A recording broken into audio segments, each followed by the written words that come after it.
اعوذ باللہ من الشیطان الرجیم بسم اللہ الرحمن الرحیم والنازعات غرقا والناشطات نشطا والسابحات سبحا والسابقات سبقا فالمدبرات امرا یوم ترجف الراجفہ تتبعها الرادفہ قلوب یومئذ واجفہ ابصارها خاشعہ یقولون انا لمردودون فی الحافرہ اذا كنا عظاما نخرہ قالوا تلك اذا کرۃ خاسرہ فانما هي زجرۃ واحدہ فاذا هم بالساہرہ. قال المؤلف والمفسر رحمه الله تعالى أدام النفع بعلومه وعلومكم في الدارين آمين إلى أن قال ابن مسعود وابن عباس ومسروق وسعيد بن جبير وابو صالح وابو السخي والصدي رحمهم الله تعالى عليهم أجمعين. والنازعات غرقا الملائكة يعنون حين تنزع أرواح بني آدم ومنهم من تأخذ روحه بعسر فتغرق في نزعها ومنهم من تأخذ روحه بسهولة وكأنما حلت من نشاط وهو قوله تبارك وتعالى والناشطات نشطا. اب مفسر رحمت اللہ علیہ سورۃ النازعات کے ان آیات مبارکہ کی تفسیر میں ارشاد فرماتے ہیں کہ حضرت ابن مسعود، حضرت ابن عباس، مسروق، سعید ابن جبیر، ابو صالح صدی رحمہم اللہ تعالی علیہم فرماتے ہیں کہ والنازعات غرقن، تو نازعات تو صفت ہوئی، تو انہوں نے فرمایا کہ اس کا موصوف جو ہے وہ ملائکہ ہیں، اس کا موصوف ملائکہ ہیں اور مراد اللہ کے فرشتے ہیں جو اللہ کے فرشتے بنی آدم کے ارواح کو قبض کرتے ہیں. تو اب بنی آدم کے ارواح کا قبض جو ہے وہ دو قسم ہے. بعض کے ارواح جو ہیں وہ تو شدت سے قبض کیے جاتے ہیں اور بعض کے ارواح جو ہیں وہ سہولت اور آسانی سے قبض کیے جاتے ہیں. تو جیسے الحمدللہ آپ خلاصہ درس میں پہلے پڑھ چکے اور سن چکے ہیں کہ والنازعات غرقا والناشطات نشطا الی آخر الآیات، تو ان کا موصوف جو ہے وہ جن سے واحد ہے، یعنی ملائکہ مراد ہیں، اللہ کے فرشتے مراد ہیں. تو ان تمام حضرات نے بھی یہی ارشاد فرمایا کہ اس سے مراد جو ہے الملائکہ ہیں، کیونکہ جب وہ ارواح بنی آدم کو نکالتے ہیں، کھینچتے ہیں، فمنہم من تأخذ روحہ بعسر، بعض تو ایسے ہوتے ہیں کہ جن کا روح وہ سختی سے نکالتے ہیں، گویا پوری شدت کے ساتھ اس کے نکالنے میں ڈوب جاتے ہیں، یعنی پوری سختی سے. ومنہم من تأخذ روحہ بسہولۃ، اور بعض بنی آدم ایسے ہیں جن کے روح کو وہ بڑی آسانی سے نکالتے ہیں، اور وہ ایسی آسانی ہوتی ہے گویا کہ کسی نے کوئی بند کھول دیا ہو، جیسے مشکیزہ کے اوپر رسی باندھی ہوتی ہے، تو اگر آپ رسی کو کھول دیں تو بڑی آسانی سے پانی جو ہے وہ بہہ جاتا ہے. اور اسی لیے مفسرین کرام نے رحمہم اللہ تعالی علیہم اجمعین نے فرمایا کہ کافر کا روح جو ہے وہ دراصل اس کا تعلق دنیا سے ہوتا ہے، اس کا تعلق اپنے اس دنیا کی لذتوں سے ہوتا ہے، وہ بچنے کی کوشش کرتا ہے اور فرشتے رگ رگ سے اسے کھینچتے ہیں. اور مومن کا روح جو ہے وہ تو جانے کی تیاری میں ہوتا ہے، اس کا تو بس صرف وقت پہنچا، گویا بند کھولا اور روح جو ہے وہ باہر آ گیا.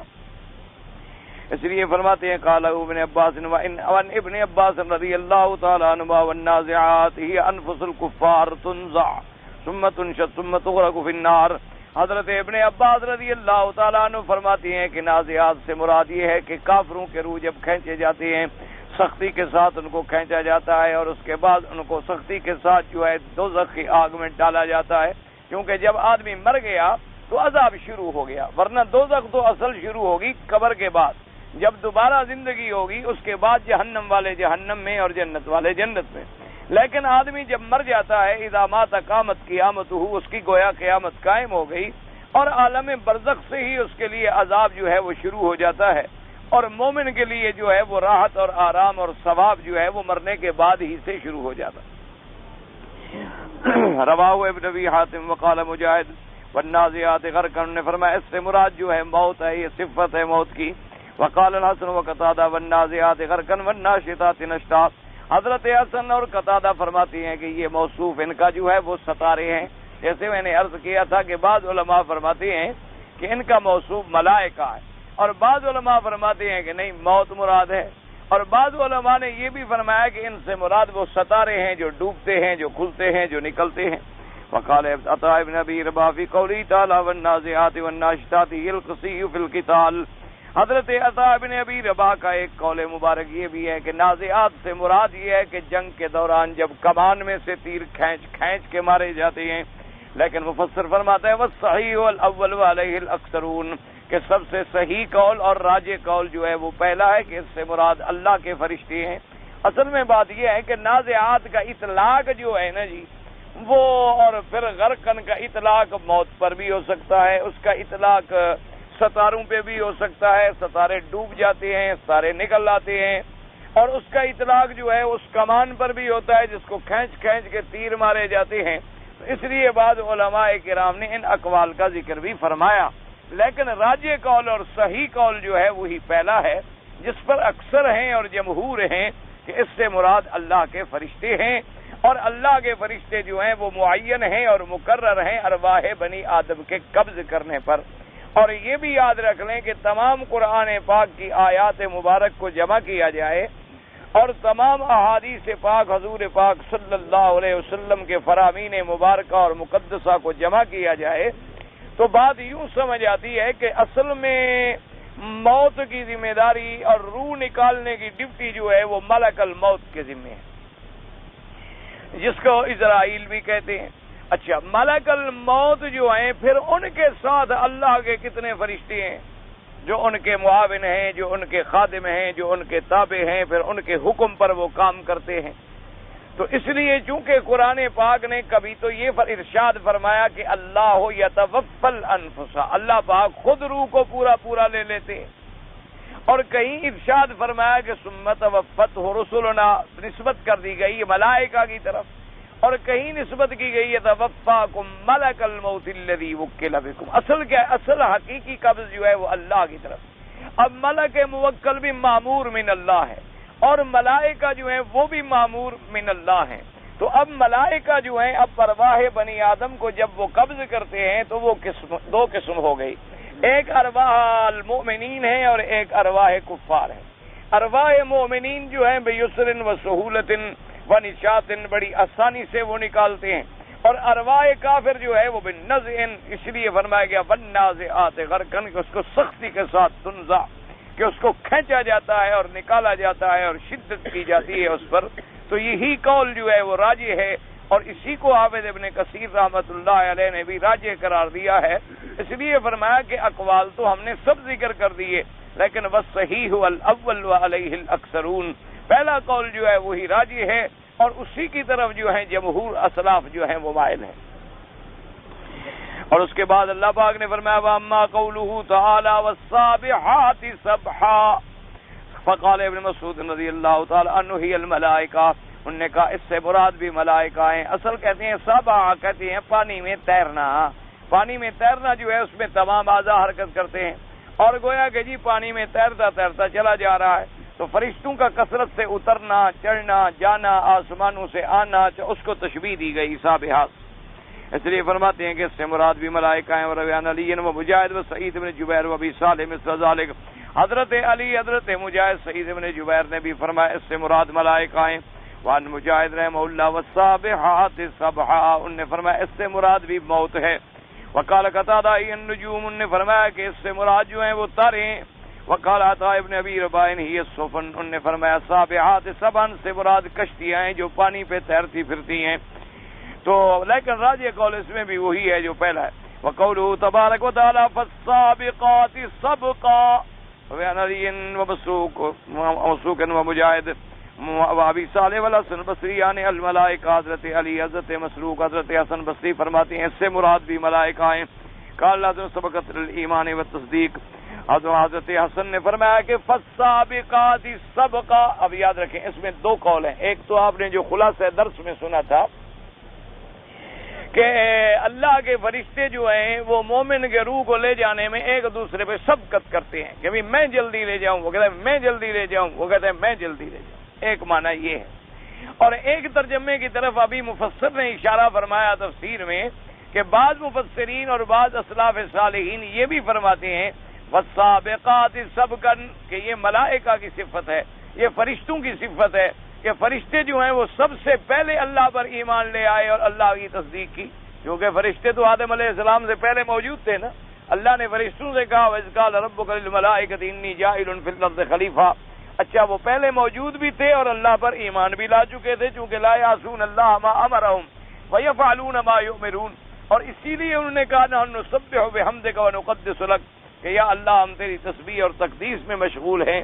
تو لہٰذا انہوں نے فرمایا والسابقات سبقا سے مراد یہ ہے کہ مراد تو اس سے اللہ کے فرشتے ہیں، مراد اس سے ملائکہ ہیں، لیکن ان کی سبقت کا کیا مراد ہے کہ انہوں نے اللہ پر ایمان میں سبقت کی ہے، کہ وہ انسانوں سے پہلے ایمان لے آئے اور اللہ تبارک و تعالیٰ کی پہلے تصدیق کی ہے۔ اور یہ قاعدہ ہوتا ہے کہ ہر کار خیر میں جو آدمی سبقت کرتا ہے تو اس کے ہاں بڑا اعلیٰ درجہ ہوتا ہے، اللہ کے ہاں بڑا اعلیٰ درجہ ہوتا ہے۔ جیسے کہ اللہ تبارک و تعالیٰ نے قرآن پاک میں صحابہ کی شان میں بھی ارشاد فرمایا والسابقون الاولون من المہاجرین والانصار، اسی طرح اللہ نے قرآن پاک میں بھی فرمایا والسابقون السابقون اولئک المقربون، جو سب سے پہلے سبقت کرنے والے ہیں وہ تو درجہ مقربین میں ہیں۔ اور سب سے پہلے اصحاب رسول پاک میں جو مہاجرین میں سب سے اول ایمان لے آئے اور تمام مخلوق سے پہلے ایمان لائے سیدنا ابی بکر رضی اللہ تعالی عنہ، اور اسی طرح انصار رضوان اللہ علیہم اجمعین، ان کا ایک وفد آیا اور مقام عقبہ جو ہے مینا کے اندر، یہ جمرۃ العقبہ جس کو کہتے ہیں، اسی وادی کا نام تھا وادی عقبہ۔ اس سے قریب میں پہلے ایک جگہ تھی، چھوٹی سی ایک مسجد بھی ہوتی تھی، اب تو رستوں کی توسیع کے لیے ان چیزوں کی مجبوری ہو گئی کہ اللہ کی مخلوق آخر کہاں سے گزرے، تو توسیعات میں یہ چیزیں مجبوراً آتی ہیں، کیونکہ جتنی مخلوق بڑھتی جائے گی لازمی بات ہے کہ اتنے طرق بڑھائے جائیں گے، اتنے راستے بڑھائے جائیں گے، اتنے توسیعات کیے جائیں گے۔ تو اسی جگہ پر سب سے پہلے انصار نے آ کر حضور صلی اللہ علیہ وسلم کی بیعت فرمائی، اور پھر دوسرا وفد آیا صحابہ رضوان اللہ علیہم اجمعین کا، تو حضور صلی اللہ علیہ وسلم سے جب بیعت ہو گئے تو پھر آپ نے مصعب ابن عمیر کو بھیجا رضی اللہ تعالی عنہ، انہوں نے جا کر مدینہ منورہ میں پھر اسلام پہ کام کیا، قرآن پہ کام کیا۔ تو اب پھر آدمی جب آئے، پہلی دفعہ 7 تھے، دوبارہ آئے تو 72 تھے، اور حضور کے جانے کے وقت میں تو تقریباً تمام مدینہ مسلمان ہو چکا تھا، اس لیے کہ سارے کا سارا استقبال کے لیے عمدہ پڑ رہا تھا، اور سنیت الوداع کی پہاڑیوں پہ کھڑا انتظار کر رہا تھا کہ حضور پاک صلی اللہ علیہ وسلم کب تشریف لائیں گے۔ تو لہذا جنہوں نے سبقت کی، چاہے وہ مہاجرین ہیں تو وہ مہاجرین میں نمبر لے گئے، جنہوں نے انصار میں سبقت کی وہ انصار میں سبقت لے گئے۔ تو اسی لیے علماء کرام نے فرمایا ہے کہ اگر کوئی کار خیر ہو رہی ہے، کوئی مسجد ہے، کوئی دین کا ادارہ ہے، کوئی مدرسہ ہے، کوئی چیز ہے، تو جو آپ نے پہلے 2 روپے بھی دے دیے ہیں سبقت کر کے، تو اس کا نمبر اللہ کی رحمت سے پہلے لگ جاتا۔ یہ ضروری نہیں ہوتا کہ آدمی لاکھوں خرچ کرے، جتنی اللہ نے توفیق بخشی ہے کسی کو اللہ تبارک و تعالیٰ، ایک آدمی کچھ نہیں کر سکتا، پانی کا گلاس تو پلا سکتا ہے کسی، ایک آدمی کچھ نہیں کر سکتا ہے تو مسجد میں ایک چٹائی بچھا دیتا، ایک آدمی کے پاس اس چٹائی بچھانے کا پیسہ بھی نہیں ہوتا تو مسجد میں جا کے صفائی کر دیتا، مسجد کے اندر پانی بھر دیتا ہے کہ وضو والے آئیں گے تو ان کو آسانی ہو جائے گی، پانی بھرا ہوا مل جائے گا۔ کچھ نہیں کر سکتا ہے، مسجد کے نمازیوں کے لیے لوٹے خرید کر کے رکھ لیتا ہے کہ چند دن وضو کرتے رہیں گے تو مجھے ثواب ہوتا رہے گا۔ یہ ضروری نہیں ہوتا کہ آدمی لاکھوں خرچ کرے، لاکھوں خرچ کرنے سے کام نہیں چلتے، کام چلتے ہیں سبقت سے اور اخلاص سے، کہ اللہ تبارک و تعالیٰ کی رحمتوں پر کامل یقین ہو۔ جب اللہ کی رحمتوں پر کامل یقین ہوتا ہے اور اخلاص ہوتا ہے تو پھر دین کے معاملات جو ہیں وہ خود بخود چلتے رہتے ہیں۔ اسی طرح لکھتے ہیں حضرت مدنی رحمۃ اللہ علیہ کے زمانے میں ایک دفعہ ایسا ہوا کہ دارالعلوم دیوبند میں کوئی باہر سے آڈٹ کرنے کے لیے آ گئے کہ بھی ہم آڈٹ کرتے ہیں آپ کا، آڈٹ اکاؤنٹ والے بھی، کیا آمدنی ہے، کیا خرچ ہے، کیا ایسا ہے کیسا ہے۔ اس زمانے میں شاید 50,000 یا 1,00,000 روپے مہینے کے قریب خرچ تھا۔ اب تو الحمدللہ بڑی اللہ کی رحمت ہے، اب تو پتہ نہیں کہاں کروڑوں پہ پہنچ گیا ہوگا معاملہ۔ تو وہ جب آئے تو انہوں نے دیکھا کہ بھئی خرچ تو ہے 1,00,000 روپے مہینے کا، اور باقی کو جو کچھ مدرسے کے فنڈ میں پڑا ہے وہ صرف 15,000 روپے ہیں۔ تو انہوں نے آ کر حضرت سے بات کی کہ حضرت یہ مدرسے کیسے چلتے ہیں کہ 1,00,000 روپے مہینے کا خرچ ہے اور اس کے بعد ابھی باقی آپ کے پاس فنڈ صرف 15,000 روپے ہے۔ جب ایک مہینے کا ہی پورا نہیں ہے تو یہ پورا سال کیسے چلے گا؟ کیونکہ گورنمنٹ تو بجٹ بناتی ہے نا جی کہ ایک سال میں مثلا 2 کروڑ خرچ ہوگا تو پہلے 2 کروڑ رکھتے ہیں پھر کام شروع کرتے ہیں، اور وہاں معاملہ الٹ ہے کہ مہینے کا خرچہ بھی پورا نہیں ہے تو آپ کہتے ہیں مدرسہ بھی چلے گا۔ تو حضرت انہوں نے کہا جی کوئی ذریعہ آمدنی، آپ نے فرمایا توکل۔ تو اس کو اب سمجھنا ہے، وہ بیچارہ آڈٹ اکاؤنٹنسی کا آدمی تھا، اسے کیا پتا توکل کیا چیز ہے؟ جیسے کہا جی توکل کوئی فیکٹری ہے، کوئی کارخانہ ہے، کوئی انڈسٹری ہے، وہاں سے کوئی انکم آئے گی۔ آپ نے فرمایا نہیں، نہ انڈسٹری ہے، نہ فیکٹری ہے، نہ کارخانہ ہے۔ توکل کا معنی یہ ہوتا ہے کہ اللہ تبارک و تعالیٰ اپنے بندوں کو زبردستی ڈنڈے سے بھیجیں گے کہ وہ آگے ہمارے مدرسے میں دیں، یہ توکل۔ اس نے کہا جی کیوں، کیا ضرورت ہے ایسی کہ آخر اللہ میاں زبردستی لوگوں کو بھیجیں گے اور آپ کو آ کر دیں گے، آپ مانگیں؟ انہوں نے کہا نہیں، ہم تو نہیں مانگیں، ہم تو کبھی سوال نہیں کریں گے، ہم تو کبھی اظہار کر دیتے ہیں، بتا دیتے ہیں کہ یہ اچھا کام ہے، کار خیر ہے، کوئی کرے تو کرے، نہ کرے اس کی مرضی ہے، اس سے زیادہ ہمارے ذمہ نہیں ہے۔ انہوں نے کہا جی بہرحال مجھے یہ بات سمجھ نہیں آتی۔ اس نے کہا سمجھ تو تب آئے جب تمہارا ایمان ہو، جب ایمان ہی نہ ہو تو سمجھ کیسے آئے تمہیں بات یہ سمجھ آ ہی نہیں سکتی۔ انہوں نے کہا بہرحال جی ہمارے حساب سے جو آج کل موجودہ دنیا کا حساب ہے اس کے مطابق تو آپ کا مدرسہ اگلے مہینے بند ہو جائے گا۔ انہوں نے فرمایا اللہ کی رحمت سے اتنے سال سے نہیں بند ہوا، آگے بھی نہیں بند ہو، اللہ کی رحمت سے یہ چلتا رہے گا۔ خیر اسی اسنا میں بات کر رہے تھے کہ ایک آدمی آیا اور اس نے آ کر 50,000 روپے پیش کی۔ تو حضرت نے فرمایا کہ بھی یہ پیسے کس قسم کے؟ انہوں نے کہا جی میرے پیسے بینک میں تھے، مجھے ملے۔ انہوں نے فرمایا یہ تو حرام ہے، ہمیں نہیں چاہیے، سود کے پیسے ہیں، ہم تو نہیں لیتے۔ انہوں نے کہا حضرت اتنی بڑی آمدنی آ رہی ہے اور آپ حلال حرام، آپ کو تو یہ دے رہا ہے نا، ہدیہ دے رہا ہے، یہ چوری کر کے بھی لایا ہو۔ انہوں نے کہا جب بتلا دیا ہے کہ چوری کے ہیں پھر میں کیوں لوں؟ یا تو نہ بتلاتا کہ چوری کے ہیں، ڈاکے کے ہیں، کچھ ہیں، اس نے آگے دے دیا، ہم بھی ایک مسلمان کو مسلمان سمجھ کے لے لیتے۔ لیکن ایک آدمی نے وضاحت کر دی کہ میں نے بینک میں پیسے رکھے تھے اور جو سود ملا ہے وہ میں لایا ہوں، تو جب وہ خالص حرام ہے تو ہم حرام اللہ کے دین پڑھنے والوں کے رگوں میں کیسے ڈال دیں؟ اس لیے ہم نہیں لی اور چل رہا ہے الحمدللہ۔ اس لیے اصل بات یہ ہوتی ہے کہ یہ تو ایک کار خیر ہے، ایک سبقت کی بات ہوتی ہے، تو جس میں بھی آدمی سبقت کرے اس کا نمبر پہلا ہو جاتا ہے۔ یہ نہیں دیکھا جاتا آپ نے 1 ریال دیا اس نے 10 لاکھ دیے، نہ جس نے پہلے دیا وہ ذریعہ بنا ہے نا دوسروں کا، دوسروں کے لیے دلالت کرنے کا ذریعہ بن گیا ہے۔ اس لیے فرمایا سابقات کا معنی ایک یہ ہے کہ وہ ایمان میں سبقت کر گئے، کہ وہ بندوں سے پہلے ایمان لے آئے۔ اور اس کے بعد رحمت اللہ علیہ فرماتی ہیں کہ وقال قتادہ رحمہ اللہ تعالی عن مجاہد، انہوں نے کہا کہ موت ہے۔ وقال مجاہد رحمہ اللہ قتادہ ہی النجوم، انہوں نے کہا یہ ستارے مراد ہیں۔ وقال عطا ہی الخیل فی سبیل اللہ، اس سے اللہ کے جنگ راستے میں جہاد میں گھوڑے مراد ہیں جو اللہ کے راستے میں سبقت کرتے ہیں ایک دوسرے سے، لیکن پہلا قول زیادہ راجح۔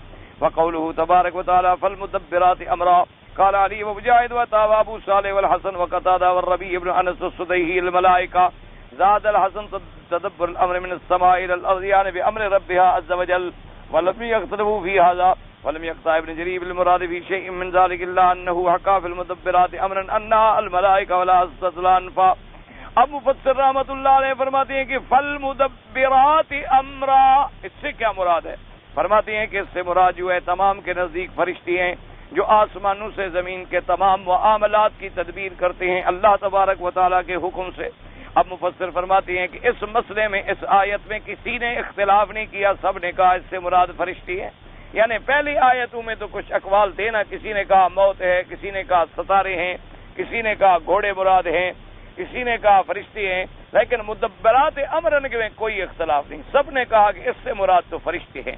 وہ اللہ تبارک و تعالیٰ کے حکم سے، اللہ تبارک و تعالیٰ کے اذن سے آسمانوں اور زمینوں کے اندر جو معاملات ہیں، جو نظام ہے، وہ اس کی تدبیر کرتے ہیں، خدا کے حکم کے مطابق وہ اس کو ٹھیک کرتے ہیں، چلاتے ہیں۔ ابو مفسر فرماتے ہیں کہ ابن جریر رحمۃ اللہ علیہ نے ولم یکتب ابن جی بالمراد فی شیء من ذلک، کہ ابن جریر نے سارے قول نقل کر دیے ہیں لیکن اس میں کوئی یقینی یا فیصلہ کن بات نہیں فرمائی کہ یہ مراد ہے اور باقی مراد نہیں ہے۔ اسی طرح انہوں نے فالمدبرات امرن کے بارے میں بھی لکھا ہے انہا الملائکہ، کہ اس سے مراد اللہ کے فرشتے ہیں، لیکن پھر اس کے بعد یہ وضاحت نہیں فرمائی کہ اس کے اس بات پہ دلائل دیں یا اس کے خلاف نفی پر ان کی نفی کریں۔ تو بہرحال صورت ایک بات یاد رکھیں کہ جمہور مفسرین کرام کے نزدیک جو ہے یہ ساری صفتیں موصوف مراد ان سے ملائکہ ہے کہ اللہ کے فرشتے ارواح کو نکالتے ہیں، کسی کو شدت سے کسی کو نرمی سے۔ اللہ تبارک و تعالیٰ کے فرشتے جو ہیں وہ آسمانوں میں ایسے جاتے ہیں جیسے کوئی تیر رہا ہو۔ اللہ کے فرشتے جو ہیں وہ ایمان میں بھی سبقت کرتے ہیں اور ارواح مومنین کے لے جانے میں بھی سبقت کرتے ہیں۔ اور اسی طرح ملائکہ جو ہیں وہ مدبرات امر سے مراد یہ ہے یتدبر الامر من السماء الى الارض باذن اللہ، اللہ تبارک و تعالیٰ کے اذن سے آسمانوں سے زمین تک وہ معاملات جو بھی ہیں وہ ساری ترتیب وہ اللہ تبارک و تعالیٰ کے ذمہ اللہ کے حکم سے تنفیذ کرتے ہیں اس کو۔ اسی لیے ہمیشہ یاد رکھیں کہ تمام کارخانہ عالم جو چل رہا ہے اس کی تدبیر اللہ کے حکم سے ہے۔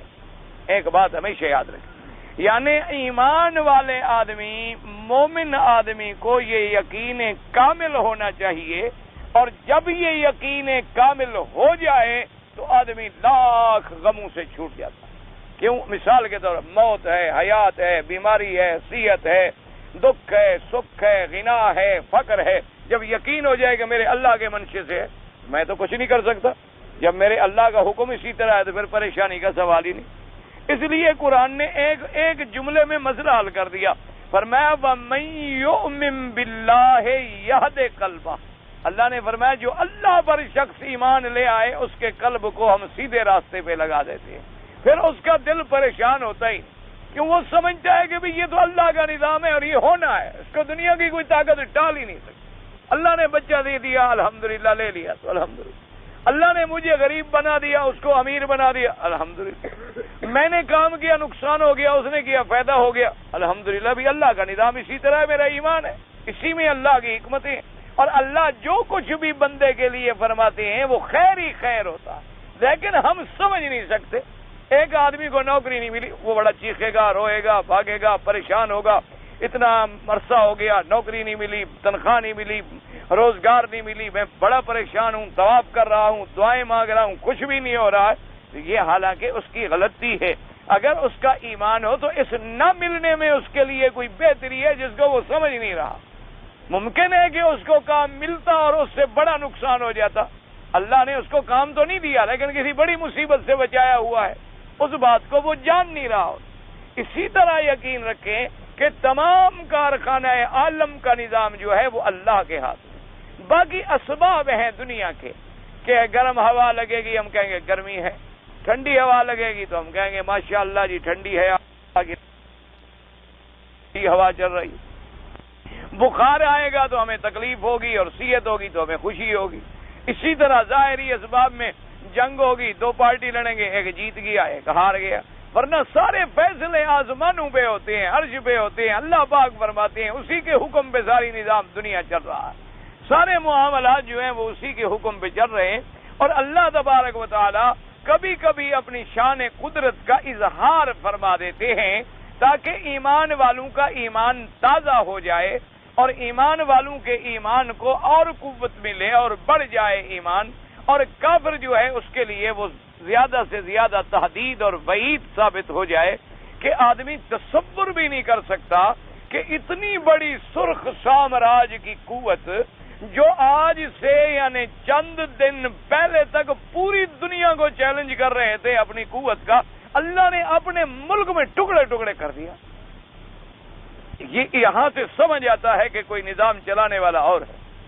اگر نظام طاقت کی بنا پر ہوتے، اگر نظام ایٹم کی بنا پر ہوتے تو ان کے پاس کوئی ایٹم بموں کی کمی تھی، اگر نظام فوج کی بنا پر ہوتے تو سرخ سامراج کے پاس کوئی فوج کم تھی، اگر نظام روٹی کپڑے کے نعرے سے ہوتے تو جن لوگوں نے وہ نعرے دیے تھے اور جن لوگوں کے مجسمے لگائے گئے تھے وہی قوم ڈنڈے لے کے خود بت توڑ رہی ہے۔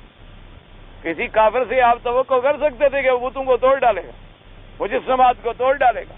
کبھی آپ تصور کر سکتے تھے کہ جہاں اللہ کی آذان کی آواز نہ آئے؟ یعنی آپ اندازہ کریں کہ 74 سال کے عرصے میں وہاں آذان نہیں آئی، یعنی تقریباً 55 صدی تک اللہ کی نماز کی آذان نہیں، اللہ کے دین کا اعلان کوئی کر نہیں سکتا، قرآن پاک کی تلاوت کوئی کر نہیں سکتا، اور الحمدللہ ثم الحمدللہ ثم الحمدللہ، اللہ کی مہربانی ہے کہ مسجدیں بھی کھل گئیں، اللہ کی مہربانی ہے کہ مدارس بھی کھل گئے، اللہ کی مہربانی ہے کہ قرآن کی تعلیمیں بھی عام ہو رہی ہیں، اور اللہ کی رحمت سے اب مسلمان بھی وہاں آزادی کا سانس لے رہے ہیں۔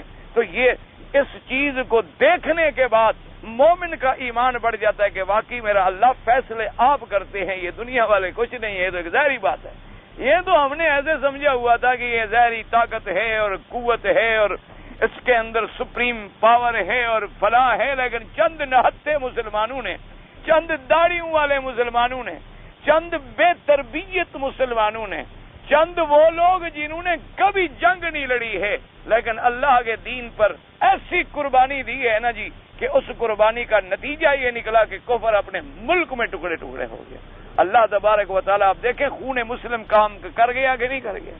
اللہ تبارک و تعالیٰ نے ان مجاہدین کی جنہوں نے اپنے لاکھوں جانوں کی قربانی دی ہے، آج ان کی قربانیاں منظور ہو گئی کہ نہیں ہو گئی؟ ورنہ کوئی تصور کر سکتا، کوئی سوچ سکتا تھا کہ ایسا ہوگا؟ تو اس لیے ہمیں یقین ہے کہ دنیا کا کوئی سامراج بھی ہو، دنیا کا کوئی طاقت بھی ہو، یہ سب اسباب ہیں، اصل قوت کا مالک اللہ ہے۔ وَمَن نَّصْرُ إِلَّا مِنْ عِندِ اللَّهِ، مدد نہیں ہوتی مگر اللہ سے۔ ان الحکم الا للہ، حکم نہیں چلے گا دنیا میں مگر اللہ کا۔ اور یہ کائنات جو ہے، ساری کائنات، ملک جو ہے وہ اللہ کا ہے، نظام جو ہے وہ اللہ کا ہے۔ تو جب آدمی اللہ پر ایمان لے آئے، وَمَن يُؤْمِن بِاللَّهِ يَهْدِ قَلْبَهُ، پھر اللہ اس کے دلوں کو سیدھے راستے پہ لگا دیتے ہیں، ان کو پھر غم نہیں ہوتا، پریشانی نہیں ہوتی، دکھ آتا ہے تو راضی ہیں اور سکھ آتا ہے تو راضی ہیں۔ اور ایک باپ کے دو بیٹے ہوتے ہیں، ایک امیر ہے ایک فقیر، ایک باپ کے دو بیٹے ہیں، ایک عالم ہے ایک جاہل، ایک باپ کے دو بیٹے ہیں، ایک شرافت کے اندر معروف ہے اور ایک رسالت کے اندر مشہور ہے، ایک باپ ہی کے دو بیٹے ہیں ماشاءاللہ، ایک کا نام لے کر لوگ خوش ہوتے ہیں اور ایک کے نام پہ لانتے بیچتے، حالانکہ باپ بھی ایک ہے، ماں بھی ایک ہے، ایک ہی گھر میں پیدا ہوئے ہیں، ایک ہی گھر میں تربیت لی ہے۔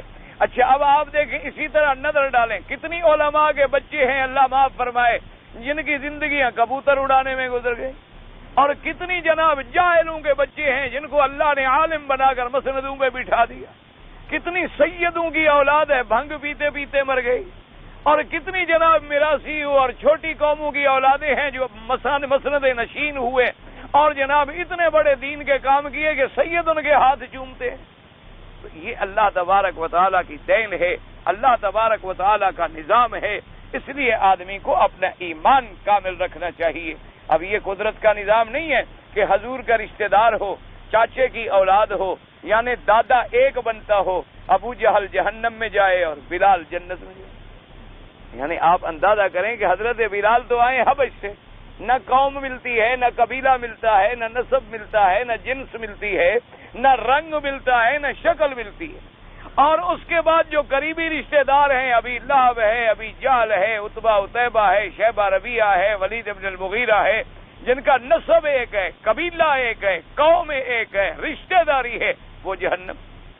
تو یہ اللہ کا نظام۔ اسی طرح اللہ نے نہیں دکھایا کہ فرعون کے گھر میں آسیہ ہو جو جنت کی سردار ہو، اور حضرت نوح کے گھر میں بیوی کافرہ۔ اسی لیے آپ بھی دنیا میں دیکھ لیں کہ کتنے شرابی، کتنے کبابی اور کتنے عیاش قسم کے خبیث نوجوان اور گھروں میں بیویاں پاکیزہ، اور کتنے ماشاءاللہ پاک باز انسان گھر میں بیوی نعوذ باللہ شیطان۔ یہ اللہ کا نظام ہے، اس پر مومن کو تو بس ایمان ہونا چاہیے کہ میرے اللہ کے فیصلے ہیں، میں اللہ کی تقدیر پہ راضی ہوں۔ اسی لیے حضرت امیر المؤمنین حضرت عمر رضی اللہ تعالی عنہ نے 3 جملوں میں دین سمجھا دیا کہ رضینا باللہ رب، کہ یا اللہ ہم تیرے رب ہونے پہ راضی، وبالاسلام دینا وبمحمد نبیا، اسلام کو ہم دین مانتے ہیں اور اسی پہ ہم راضی ہیں، اور محمد مدنی کی نبوت اور رسالت کی ہم قائل ہیں۔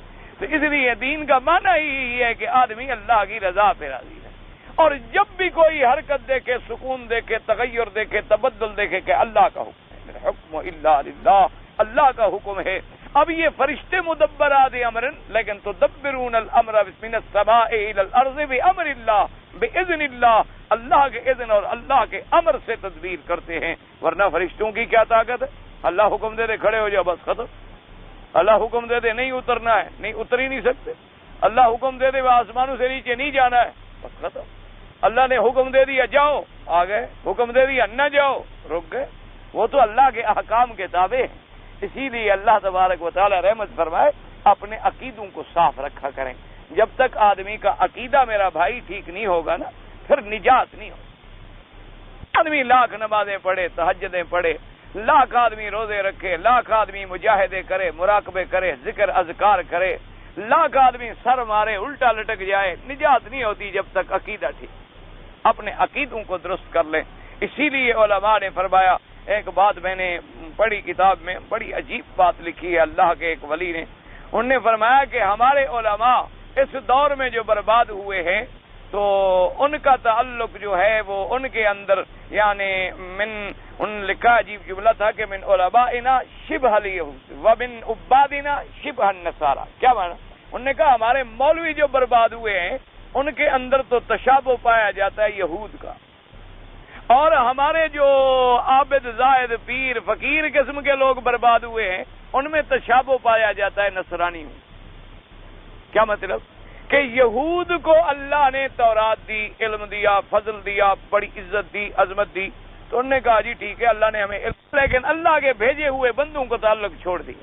انبیاء کو قتل کر دیا، انبیاء کو شہید کر دیا، 70,000 انبیاء قتل کر دیے.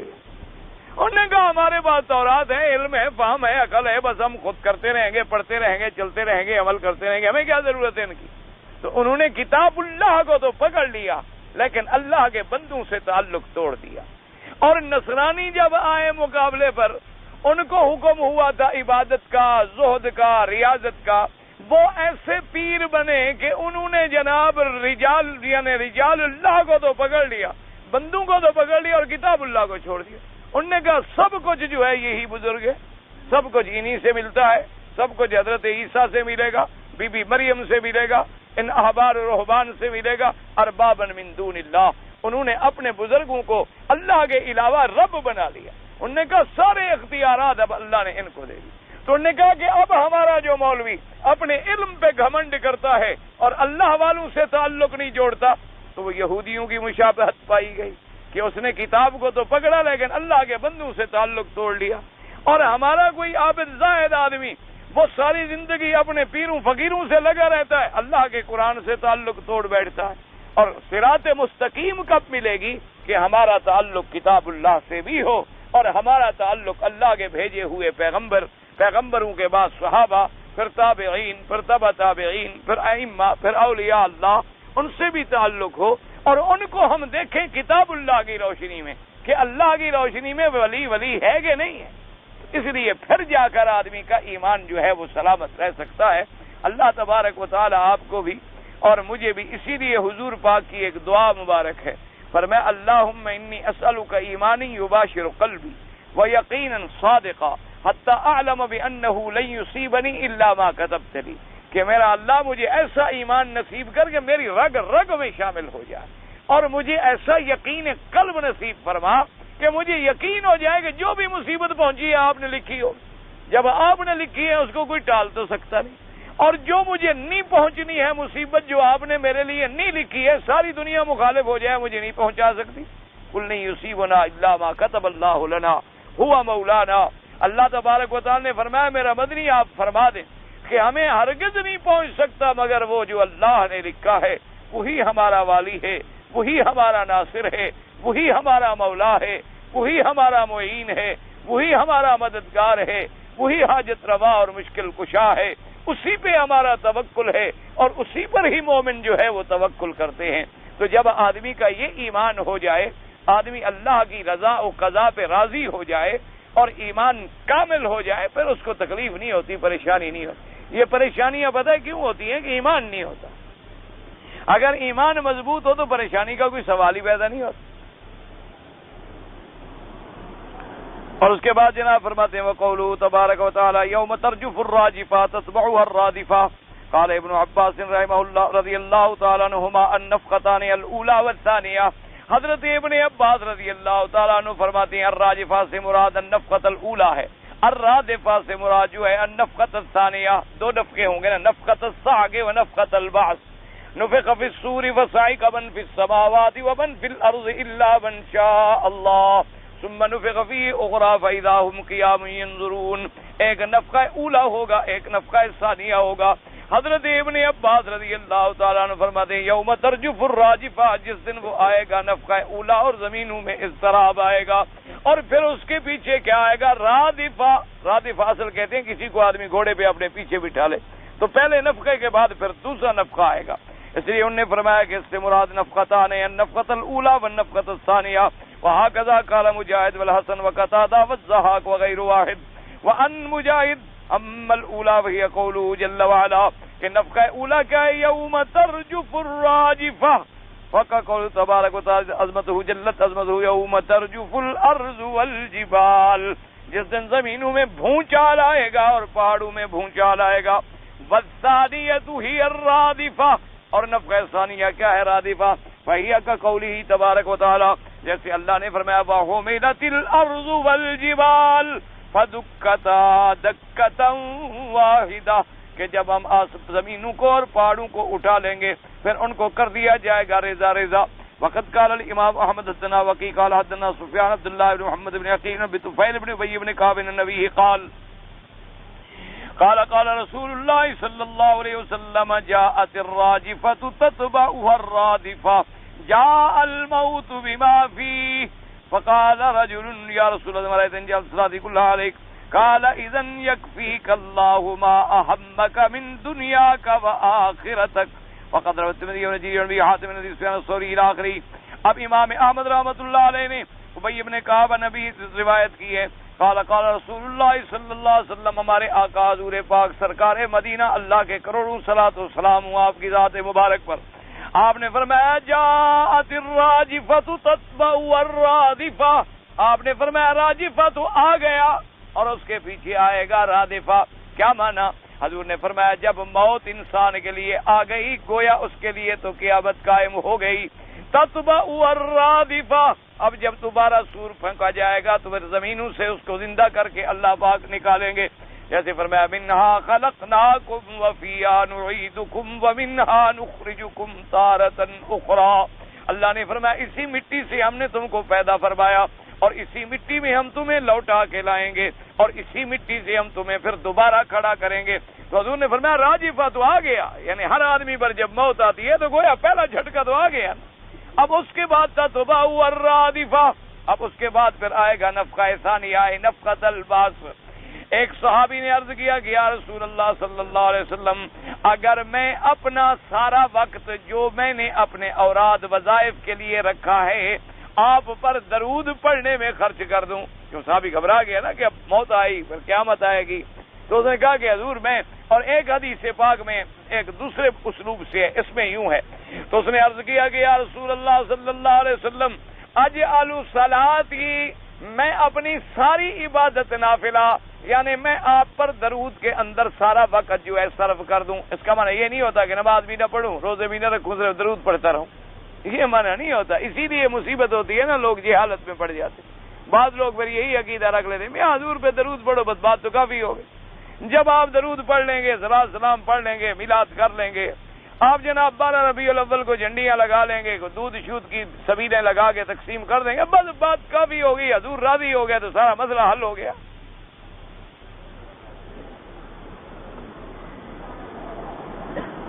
یہی وہ عقائد میں بدعات اور محدثات اور منکرات ہیں جو مصیبت بنتے ہیں. یاد رکھو اللہ کے فرائض فرائض ہوتے ہیں، فریضہ ہوتا ہے، اس میں تو کسی رد و بدل کا کوئی سوال ہی پیدا نہیں ہوتا.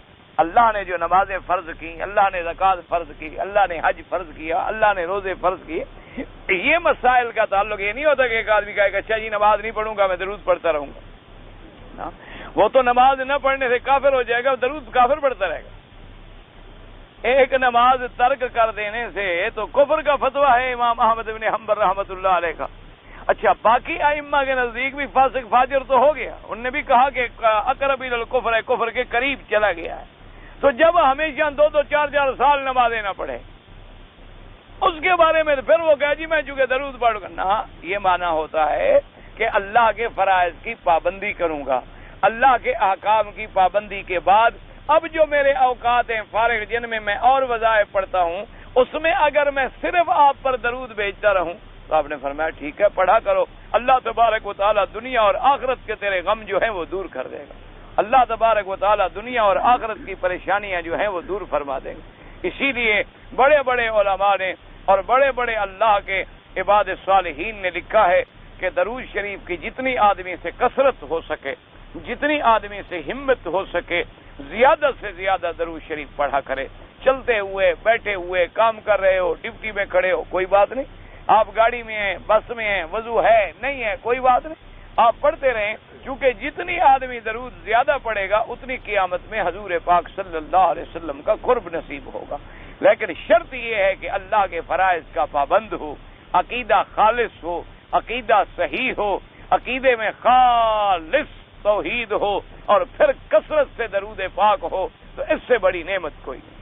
اسی لیے اللہ کے بڑے ولیوں نے لکھا ہے کہ ہمیں جو مراتب ملے ہیں وہ ان دو چیزوں سے ملے ہیں، ایک لا الہ الا اللہ محمد الرسول اللہ، اور ایک حضور پاک پہ درود شریف۔ اس لیے جتنے اللہ کے اولیاء گزرے ہیں ان نے کہا کہ ہم نے جو منازل طے کی ہیں، ہم نے جو ترقی کی ہے اور اللہ نے ہمیں مراتب عطا فرمائے ہیں، ان دونوں مراتب کے حاصل کرنے کا راز صرف ان دو چیزوں میں، ایک لا الہ الا اللہ محمد الرسول اللہ، اور ایک حضور پاک پہ درود شریف۔ اور درود شریف جو نماز میں پڑھتے ہو وہ سب سے افضل ہے، ویسے اس کے علاوہ بھی کوئی درود پاک کے صیغے ہیں تو کوئی حرج نہیں ہے، لیکن افضل وہی ہوتا ہے جو خود حضور پاک نے سکھلایا۔ ورنہ اگر کوئی آدمی مختصر پڑھتا ہے اللہم صلی علی سیدنا محمد وعلی آل محمد وبارک وسلم علیہ، یا اللہم صلی علی محمد وعلی آلہ وصحبہ اجمعین، جو صلی اللہ علیہ یا محمد، یا جیسے بھی اللہ توفیق عطا فرمائے، بہرحال ان دو چیزوں کی بڑی کثرت کیا کریں، ایک کلمہ طیبہ اور ایک درود شریف۔ اس لیے حضور پاک نے فرمایا اذن یکفیک اللہ ما اہمک من دنیا کا وآخرت، آخرت کا اللہ تبارک و تعالی جو تیرے مصائب ہیں، تیرے اہم معاملات دنیا اور آخرت کے ہیں، وہ اپنی رحمت سے طے فرما دیں گے۔ وقد روى الترمذي ابن جرير بن حاتم من حديث سفيان الثوري بإسناده مثله لفظ الترمذي ابن حاتم كان رسول الله صلى الله عليه وسلم إذا ذهب ثلثاء الليل قام فقال يا أيها الناس اذكروا الله جاءت الراجفة تتبعها الرادفة جاء الموت بما فيه۔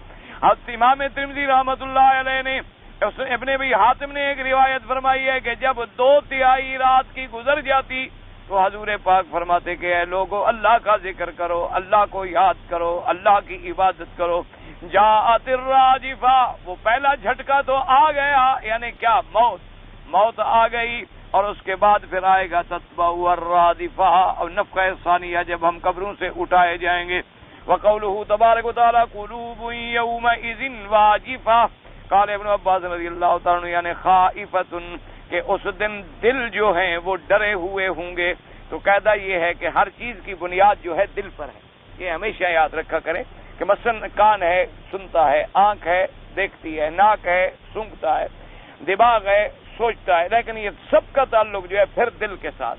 کیا معنی؟ اگر دل متوجہ نہ ہو تو کان سنتا ہی نہیں، اگر دل متوجہ نہ ہو تو آنکھ دیکھتی ہی نہیں، اگر دل متوجہ نہ ہو تو زبان بولتی ہی نہیں، اگر دل متوجہ نہ ہو تو دماغ میں کوئی بات بیٹھتی ہی نہیں۔ کیا معنی؟ آپ کے دل میں خیال آیا کہ کعبہ شریف دیکھوں تو اب نظر اٹھ پڑے گی، گویا کہ اسی ارادہ کیا دل نے اور آنکھ تابع ہو گئی۔ آپ نے کہا چلو بھی میں دل میں خیال آ رہا ہے درس سنوں، اب کان نے سننے کا کام شروع کر دیا۔ تو تمام چیزوں کا تعلق جو ہے وہ دل سے ہو، پہلے وہ چیز دل میں آتی ہے۔ آپ نے دیکھا نا کئی دفعہ ایسا ہوتا ہے کہ ایک آدمی شہر میں گزرتا ہے، بڑے میلے ٹھیلے رونق میلے ہوتے ہیں، واپس آتا ہے تو دوسرا کہتا ہے بھی دیکھا آج آپ نے وہ بڑے یار رونق تھی۔ میں نے کہا کون سی رونق؟ انہوں نے کہا آپ نے نہیں دیکھا شہر میں، آپ شہر نہیں گئے؟ اس نے کہا گیا تھا۔ اس نے کہا نہیں دیکھا۔ اس نے کہا میں نے تو خیال نہیں کیا، میں اپنے خیال میں لگا، میں نے نہیں دیکھا، حالانکہ آیا وہیں سے، آنکھیں بھی موجود ہیں، آنکھیں بھی کھلی ہوئی ہیں، لیکن ادھر خیال نہیں۔ کبھی آدمی ایسا پڑھنے میں ماں بیٹھا ہوتا ہے، او وقت گزر گیا، اذان ہو گئی، پتہ ہی نہیں لگا کہ اذان ہو گئی۔ تو اس لیے ہمیشہ قاعدہ یہ ہے کہ ساری چیزوں کا دار و مدار جو ہے وہ دل پر ہے۔ اس لیے حضور نے فرمایا کہ ایک ٹکڑا ہے بندے کے اندر، اگر وہ ٹھیک ہو جائے تو سارے اعضاء ٹھیک ہوتے ہیں، اگر وہ بگڑ جائے تو سارے اعضاء جو ہیں وہ بگڑ جاتے ہیں۔ فرمایا الا وہی القلب، حضور نے فرمایا اس سے مراد دل ہے. تو قیامت والے دن جب دل ڈرے ہوئے ہوں گے تو باقی بدن باقی، اس لیے ذکر دل کا آ گیا، مراد ہے کہ اس دن اتنے خائف ہوں گے. فرمایا قلوب یومئذ واجفۃ وکذا قال مجاہد وقتادہ ابصارها خاشعة ابصار اصحابها وانما اضيفت اليها للملابسة ذلیلة حقیرة مما عین من الاحوال. ابصارها خاشعة آنکھیں نیچی ہوں گی، یعنی ان لوگوں کی آنکھیں جو ہیں. اب مقصود تو تھا ابصار اصحابها، لیکن چونکہ ایک دوسرے سے تلازم ہے اس لیے کہہ دیا گیا کہ ابصارها خاشعة، اللہ کے خوف سے اس دن آنکھیں جو ہیں وہ جھکی ہوئی ہوں گی، کیونکہ وہ جو دیکھیں گے احوال قیامت کے اور شدائد قیامت کے. وقوله تبارک وتعالی یقولون انا لمردودون فی الحافرہ، یعنی مشرکی قریش من قال بقول فی انکار المعاد یستبعدون وقوع الباس بعد المسیر الحافرہ وہی القبور. مشرکین مکہ و مشرکین قریش اور ان کے علاوہ جو کافر قیامت کا انکار کرتے ہیں، جو قبروں میں چلے گئے، انہوں نے کہا کہ اب ہم پھر قبروں سے لوٹائے جائیں گے. قبروں میں جانے کے بعد عجیب بات ہے، کیسے لوٹائے جائیں گے؟ ہم تو مر جائیں گے، گل جائیں گے، خراب ہو جائیں گے. قالہ مجاہد بعد تمزق الصاد متفتت نظام منقوریا، اور لہذا قالا کہ جب ہمارے جسد پھٹ جائیں گے، ہڈیاں بوسیدہ ہو جائیں گی. اذا كنا عظاما نخرا، بعض قرآن نے پڑھا ناخرا قراءتان. قال ابن عباس مجاہد وقتادہ بالیا کہ جب ہماری ہڈیاں بوسیدہ ہو جائیں گی. قال ابن عباس والعظم ذا بلیہ تقتری فیہ کہ جب ہڈیاں بوسیدہ ہو جائیں اور ہوا اس کے آر پار آنے جانے لگ جائے. قالوا تلك اذا کرۃ خاسرہ.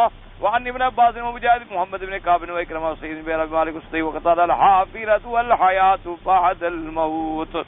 وقال ابن زید الحافرۃ والنار وما اکثر اسماء هي النار والجحیم وسقر وجہنم والحاویہ والحافرہ والعذا والحطمہ.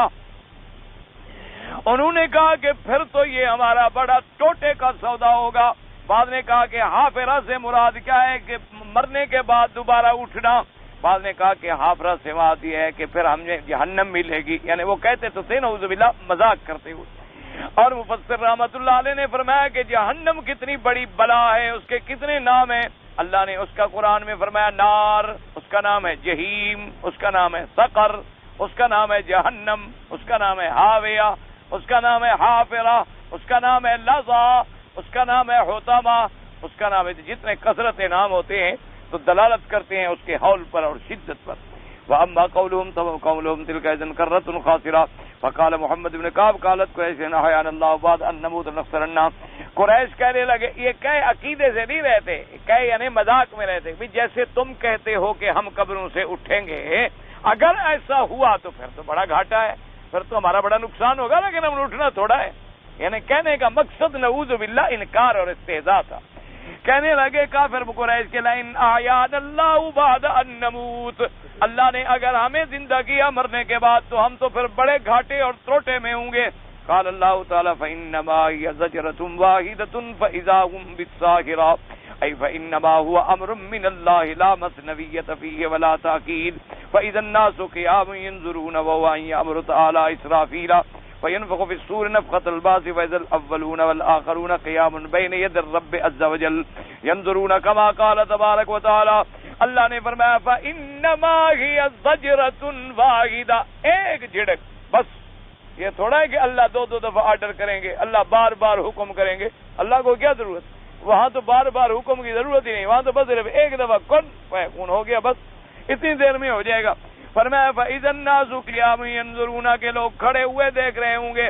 اللہ پاک حکم دیں گے اسرافیل کو کہ سور پھونکو. اب وہ جب سور پھونکیں گے نفخۃ البعث فاذا الاولون والآخرون قیام بین یدی رب عز وجل، کہ اولین اور آخرین سب کے سب اللہ کے دربار میں کھڑے ہو جائیں. جیسے اللہ نے فرمایا یوم یدعوکم وتستجیبون بحمدہ وتظنون ان لبثتم الا قلیلا. اللہ نے فرمایا کہ جب ہم تمہیں بلائیں گے پھر آخرت میں، یعنی آواز دیں گے، سور پھونکا جائے گا، پھر تو تم آؤ گے اللہ کا حمد کرتے ہوئے اور کہو گے بھی ہم تو بڑی تھوڑی سی مدت ٹھہرے، قبر دنیا کی گزری ہوئی مدت تو تمہیں بڑی معمولی نظر آئے گی. پھر اس وقت تو تم کوئی انکار ہی نہیں کر سکتے، بلکہ سب اللہ کے آگے حمد کرتے ہوئے آئیں گے. اس لیے فرمایا وما امرنا الا واحدۃ کلمح بالبصر.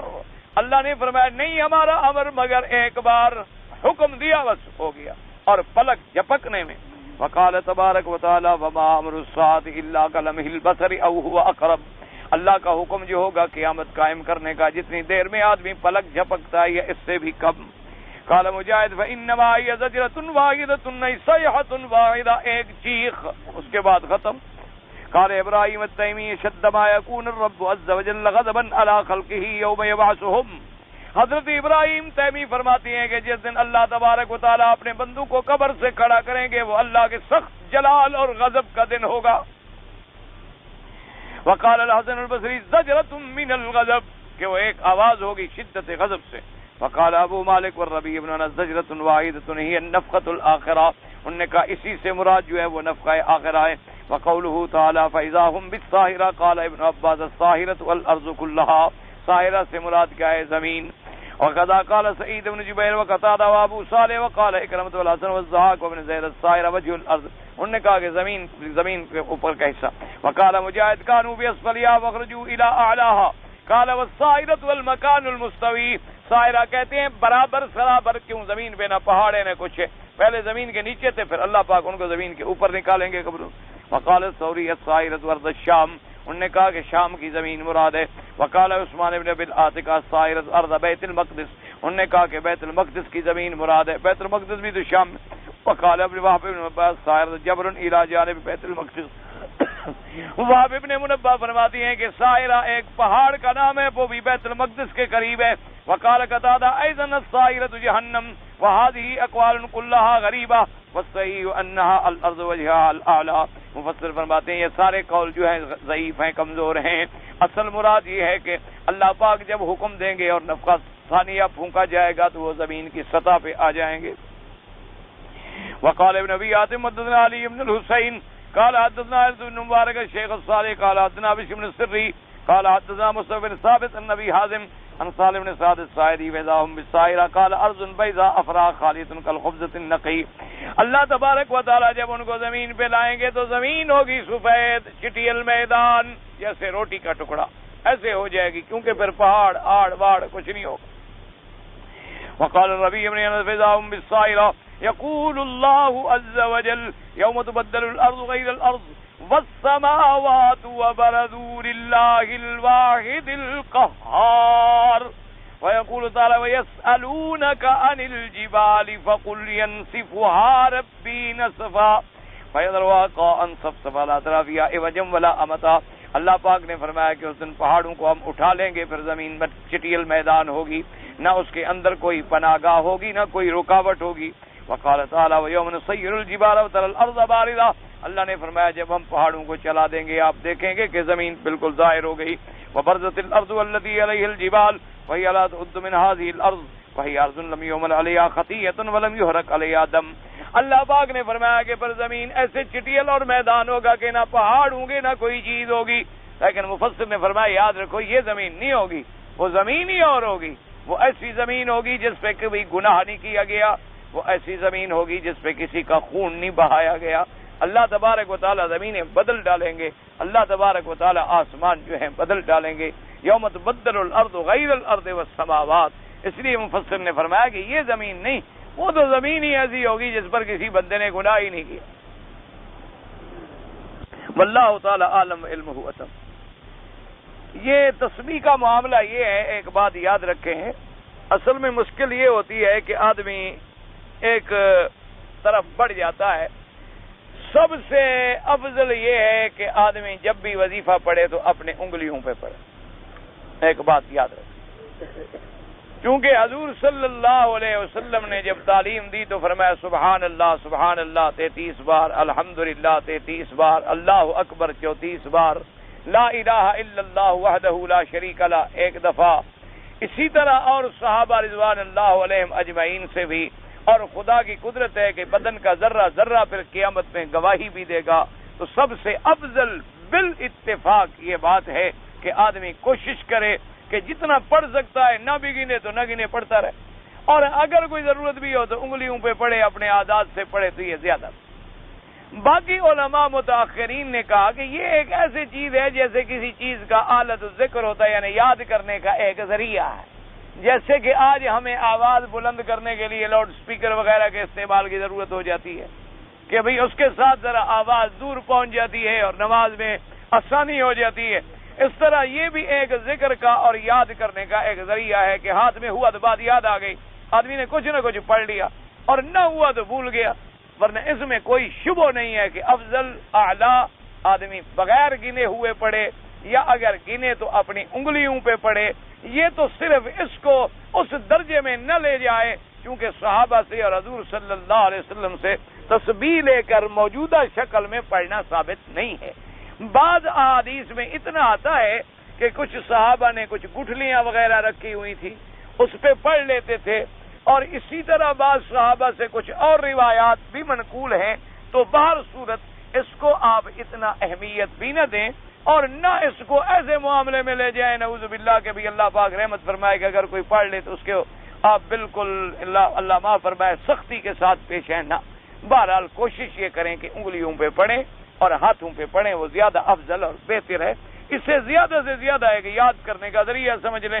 جیسے آدمی کے پاس گاڑی ہے تو حرم جلدی پہنچ گیا, آدمی کے پاس سواری ہے تو نماز میں جلدی پہنچ گیا, آدمی کے پاس ایک چیز ہے تو اللہ کے دین کی آواز کو جلدی سے دور پہنچا دیا. اس لیے علماء نے فرمایا یہ بھی ایک آلات ہیں وسیلے کی حد تک ذکر کی یاد کے لیے. ورنہ افضل اعلیٰ عند الجمیع والاتفاق یہ ہے کہ انگلیوں پہ پڑھا جائے.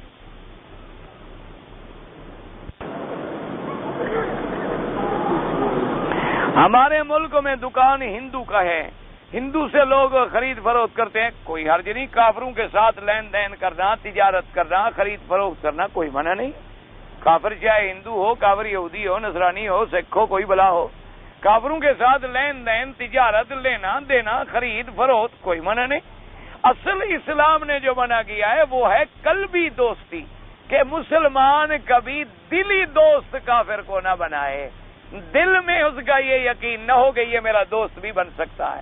کیونکہ کافر کا دوست ہوتا ہے اور مومن کا دوست ہوتا ہے. یعنی قلبی مودت اور قلبی محبت جو ہے وہ کفر کے ساتھ نہیں ہونی چاہیے. باقی معاملات ہیں, لین دین ہے, تجارت ہے, آنا ہے, جانا ہے, پڑھنا ہے, پڑھانا ہے, کوئی بات نہیں, کوئی ایسی چیز نہیں.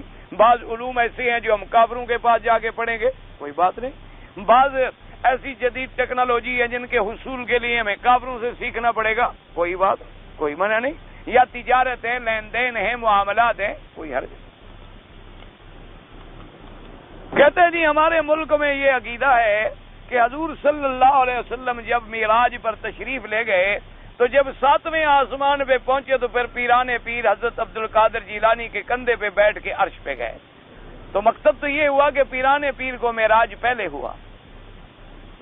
ہاں جی ٹھیک, حضور سے تو پہلے وہ 7ویں آسمان پہ موجود تھے.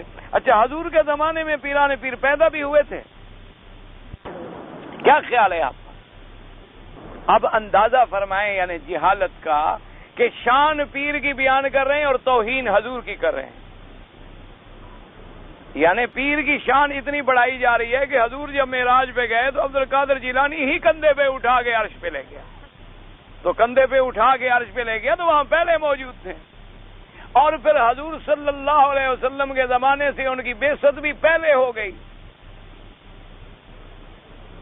کوئی عقل کی بات کرو, کوئی سوچنے کی بات کرو کہ عبد القادر جیلانی کب پیدا ہوئے. وہ تو ایک ادنا غلاموں کے غلام ہیں محمد مصطفیٰ کے. وہ تو حضور صلی اللہ علیہ وسلم کے غلام ہیں. عبد القادر جیلانی کو یہ تو نہیں کہ وہ نعوذ باللہ آسمان 7ویں پہ کھڑے تھے اور عرش معلیٰ پہ حضور کو کندھے پہ اٹھا کے لے گئے تھے لیلۃ المعراج میں. انا للہ و انا الیہ راجعون. اس سے بڑا اسی لیے یعنی حقیقت ہے کہ میں کئی دفعہ سوچتا ہوں کہ اگر حضور کے زمانے کے مشرک آج زندہ ہو جائیں, اللہ کر دے, اور ہماری برادری کا وہ شرک دیکھیں تو کان پکڑ کے بھاگ جائیں. وہ کہیں بھئی یہ شرک تو ہمارے باپ کو بھی نہیں آتا جو آج ہو رہا ہے. یعنی آپ اندازہ کریں, خدا کا خوف کریں.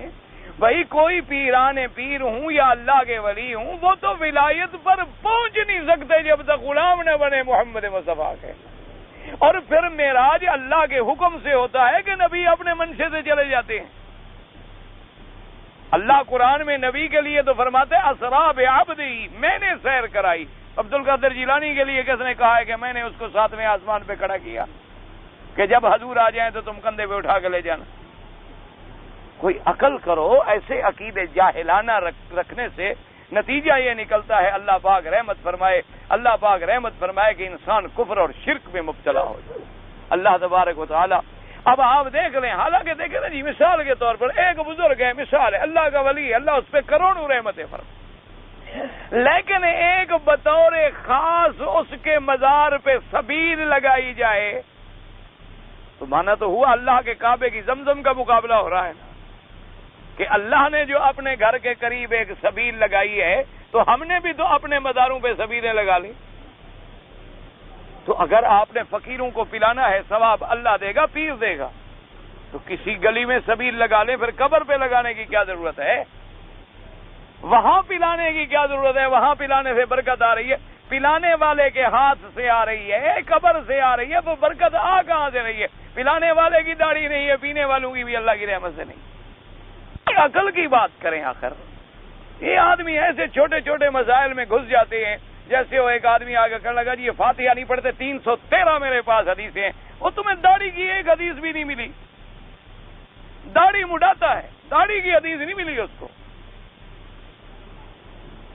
تم انگریزوں کا لباس پہنتے ہو، تمہیں ایک حدیث نہیں ملی محمد مصطفیٰ کی. تمہیں حضور کی وہ حدیثیں نہیں ملی ہیں، صرف کافر بنانے کے لیے تم نے حدیثیں پڑھی ہیں. کوئی عقل کی بات کرو. اس لیے ہمیشہ یاد رکھو کیا معنی ہے پیر ماننے کا کہ اس کو نبی سے بھی بڑھا دو. پیران پیر مان نعوذ باللہ لوگوں نے کتابوں میں لکھا ہے کہ تم کو جو مصیبت پیش آ جائے 2 رکعت نفل پڑھو اور پھر عبد القادر جیلانی کو ندا کرو. اس سے بڑا شرک ہے کوئی؟ اس سے بڑا کوئی کفر ہے؟ کبھی کسی کو داتا بنا دیتے ہو، کسی کو پیران پیر بنا دیتے ہو، کسی کو کلندر بنا دیتے ہو، کسی کو مشکل کشا اور حاجت روا بنا دیتے ہو. اللہ کے بندے، اسی کا نام کوئی ایمان ہے؟ ایسے عقیدوں سے توبہ کریں، ورنہ اس سے بڑا شرک کوئی نہیں. صلی اللہ علیہ وسلم یا بمانے ندا ہے، یا بمانے ندا ہے جب ہم اس کو ندا سمجھیں نہ سمجھیں. پھر یا پھر آؤ نو، تو اب کیا کریں گے؟ آپ ندا کر رہے ہیں. کوئی عقل کرو. اب جو ہم قرآن پڑھیں گے یا یوسف یوسف آردن ہذا یا فرعون یا حامان، تو ہم ان کو بلا رہے ہیں. کوئی عقل کرو. اللہ تبارک و تعالی جہاں بھی حرف ندا کے لیے استعمال ہوتا ہے، لیکن جب ہم ندا کے معنی میں نہیں لیں گے، ہمارا عقیدہ یہ ہے کہ جو درود پڑھیں گے ہمارا اللہ پہنچائے گا، تو وہاں ندا کا کوئی سوال ہی پیدا نہیں ہوتا.